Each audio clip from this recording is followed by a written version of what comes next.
Hey there, I'm Vanessa and I'm a 35-year-old woman. Today I want to talk to you about my lying, cheating ex-husband and how I managed to shut down his dreams without him ever figuring out that it was me who did it. Let me begin by introducing you to my ex-husband, Alec. Alec and I met at a bar. There was some event happening and we got to talking with each other. We exchanged phone numbers, which led to us going on a few dates before making the relationship official. Alec and I had good chemistry. Alec was kind and caring, and he had a great sense of humor. I loved that he took things a little cooler than I did, and I always thought that it provided us with the perfect balance. We dated for around 2 years before deciding that we wanted to get married. After we got married, I got quite a large amount of money from my grandparents. I already had a savings account, so it went in there. This savings account existed only because I believed it was better to have at least something to fall back on in case of an emergency. The last thing I'd want is to be stranded with no help whatsoever. I didn't tell anyone about the savings I had. I started saving money when I was 18 and I opened the account all on my own. But I had to tell Alex about these savings when I got the money from my grandparents because he would not stop making plans for how we could spend all the money. I wouldn't have minded spending that money on something we actually needed, but Alec wanted to spend it on buying another car or on moving to a better place. These were just luxuries he wanted and not needed. When Alec found out about my savings, he got upset that I had never told him about the account, but eventually agreed that it was my money and I got to do with it whatever I wanted. Alec stopped bringing up my savings and that was it, or so I thought. About a year into our marriage, Alec's friends came to our town and he went out drinking with them. I didn't mind that. But what I did mind was the fact that Alec began behaving differently after that. Suddenly, he was a lot more quiet and he barely paid me any attention. Every time I tried to talk to him about his behavior, he would brush me off. So eventually, I decided to just give him his space and hope that he would just come to me on his own. Thankfully, he did.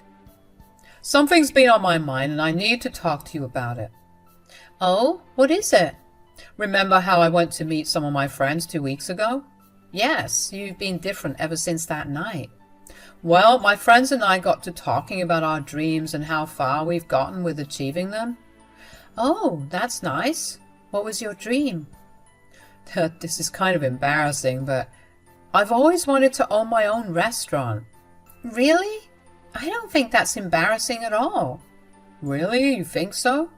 Yeah, I mean, if I had the management skills, I'd want to open my own restaurant as well. Yeah, well, I think I do, and I really want to get started on making that dream a reality. That's great, but how do you plan on funding it? That's where I hoped you'd help me. What do you mean? It's just that all my friends are at least somewhere on their way to achieving their dreams. I'm the only one that hasn't begun to work on it. But I can't even be upset with myself about it because I never had the money to invest in it. So I was wondering if you'd be willing to invest in me. Alec, do you have a plan in mind? Do you have any projections of how you expect the business to run? No, but does that matter? Of course it does. I can't blindly invest in you.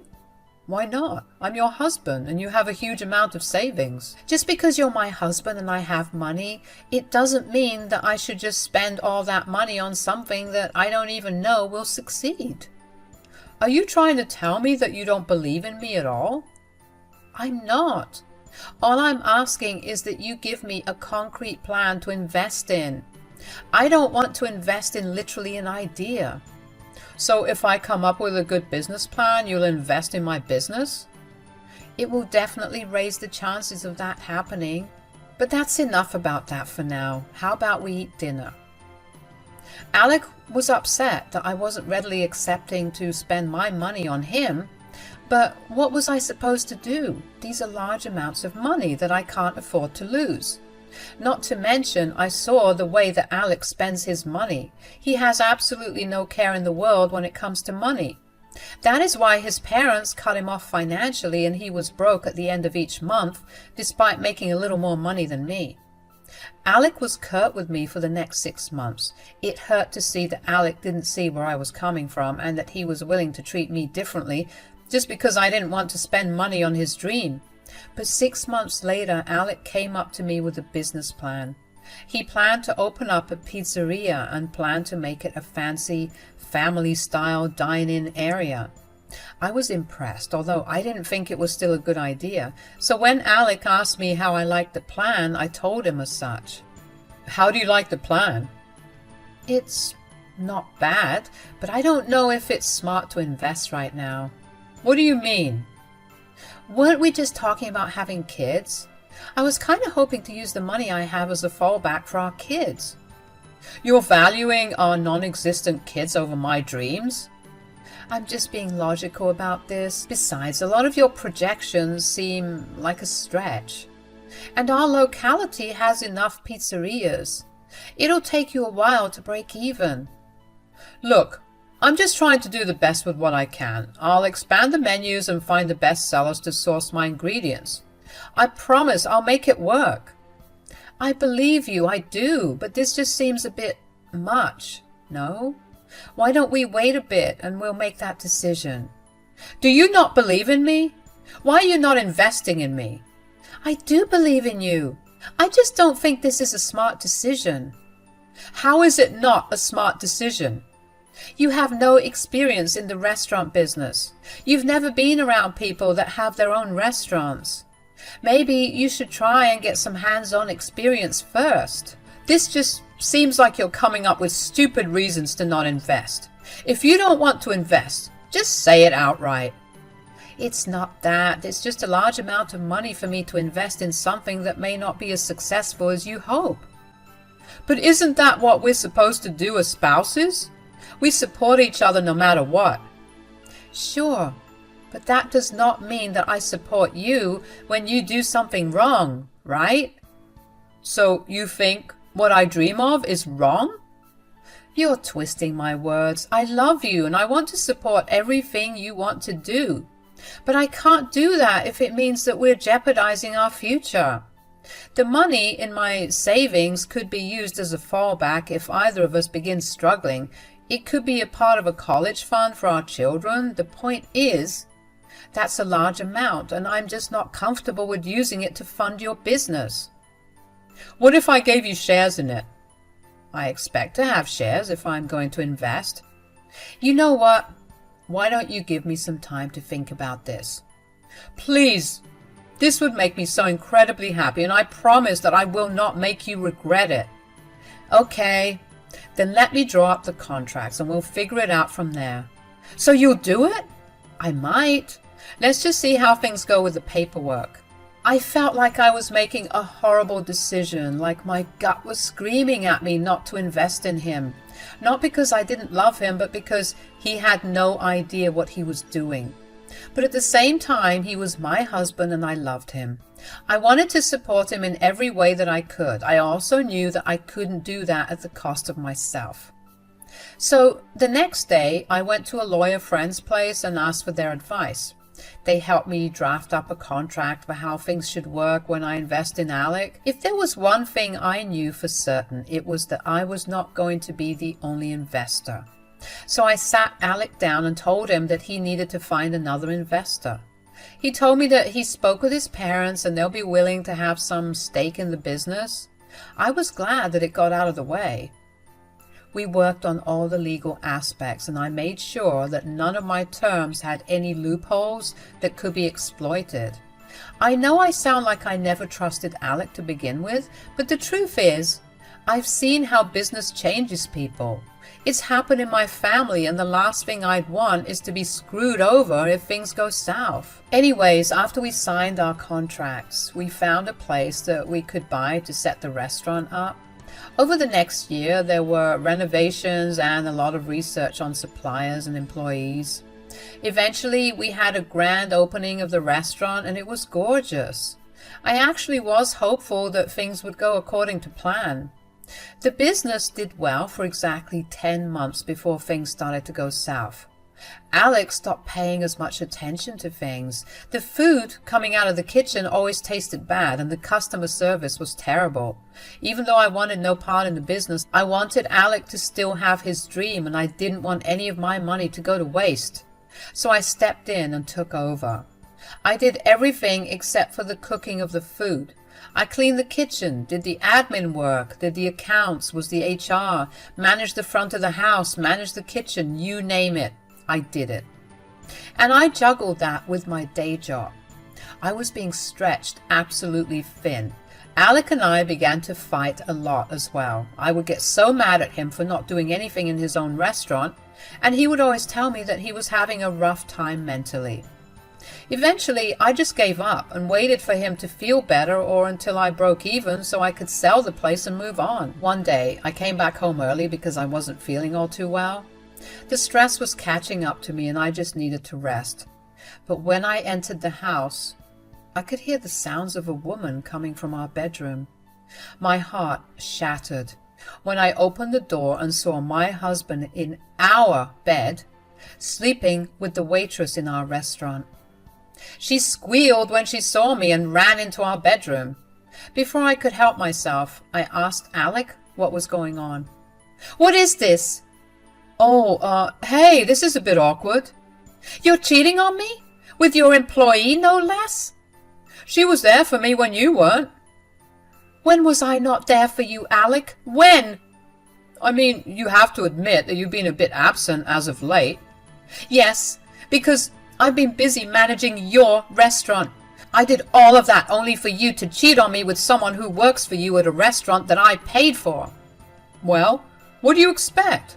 When you're not there to satisfy me, I'm bound to find satisfaction elsewhere. Is that how it is?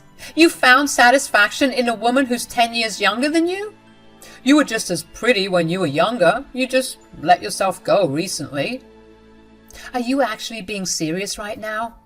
All I'm saying is that you can't blame me for what happened. You should have been the one that looked after me too.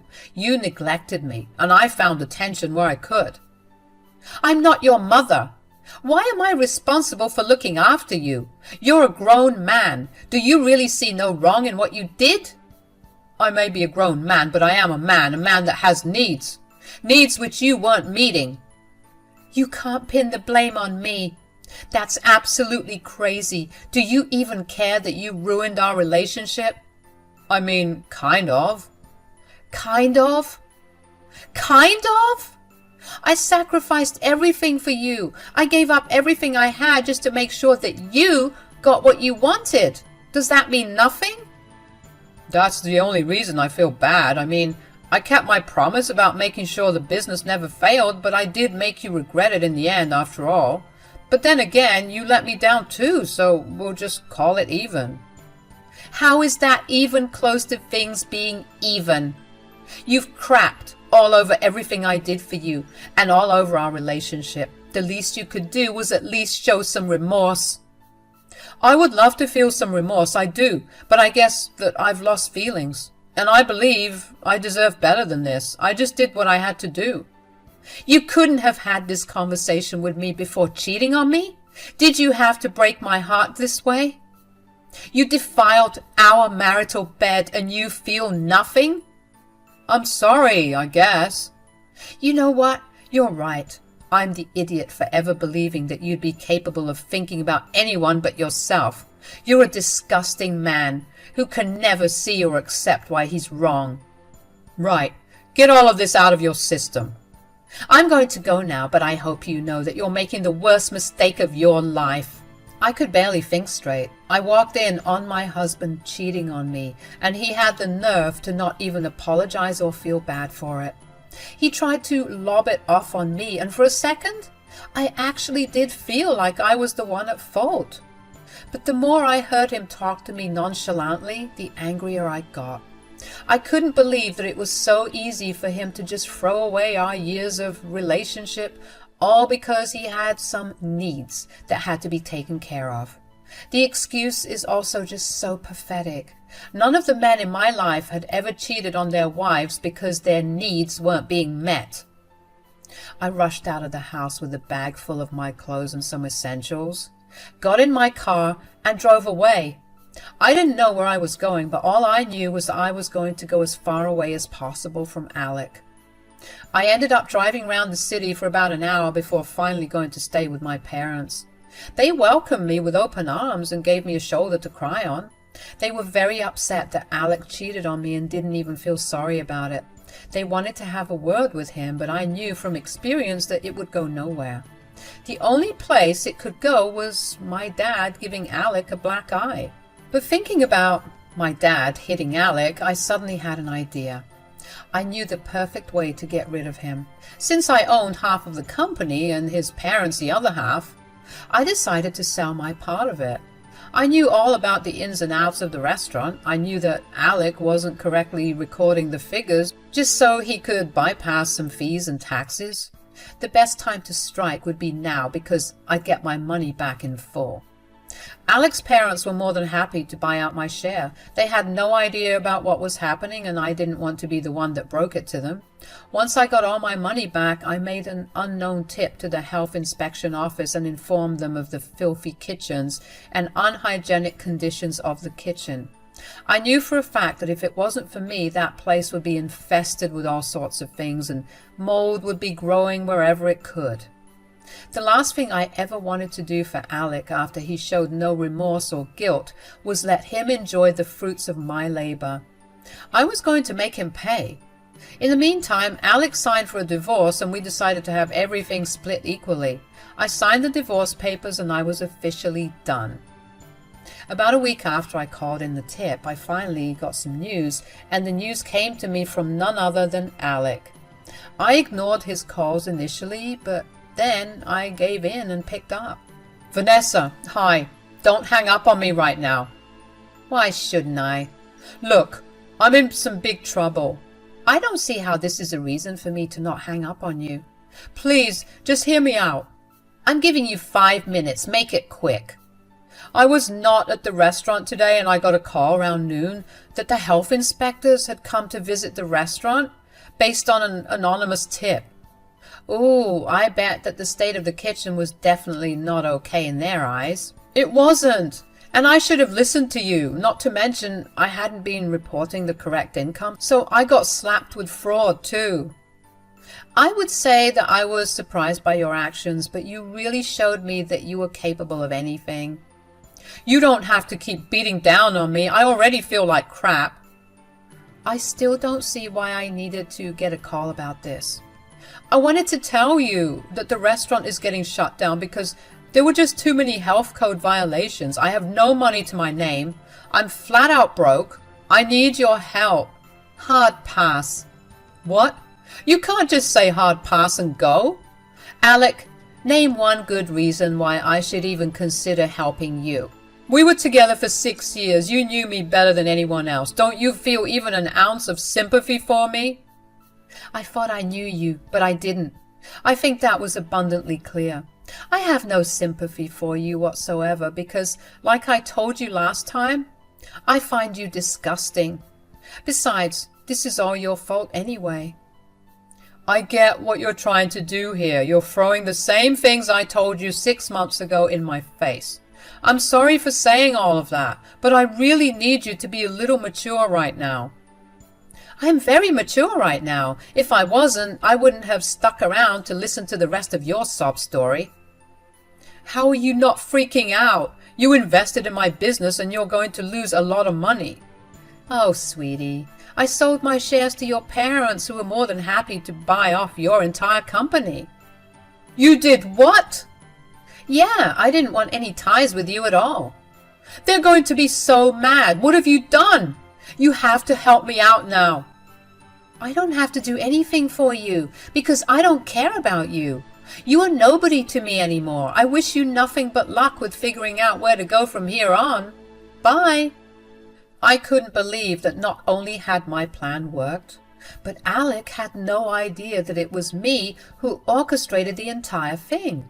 Not to mention his parents are real sticklers about their money. They get very upset when they feel like they've lost money, and in this case, they've lost hundreds of thousands. I felt bad for them, but I also knew that they could afford a loss like that.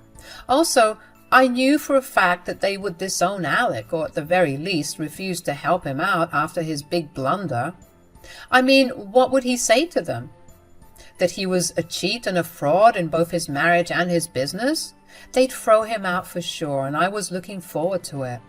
It only took a few more days for Alec to reach out to me again and beg me to help him out. All the anger and hatred I had harbored against this man vanished, and I was filled with pure pity and disgust. You have to be very, very unaware of yourself to be as ignorant as Alec was. The irony of him using our relationship as a bargaining chip to get what he wanted when he threw me to the curb without a care of our relationship was hilarious. I finally began to heal when I saw Alec struggle. Oh yeah, also, that waitress he was cheating on me with, she left him as soon as the restaurant shut down. Apparently she was only with him for his money. That did make me laugh. How did I find out about all of this, though? Alec would keep texting me updates about his life in the hopes that I would feel bad enough to give in and help him out. But with every update he gave me, I felt only more right in my decision to leave him and never help him out in any capacity. I had been used by him for long enough, and I deserved better. Alec went to live with his parents, and they have him working in their company, with no payoff to make up for all the money he lost them. As for me, I'm doing great. Life is finally starting to look colorful, and I'm no longer stressed out all the time. I'm going to use my newfound free time to focus on myself and finally give myself back the years I spent on that man-child Alec. Thank you so much for listening to my story.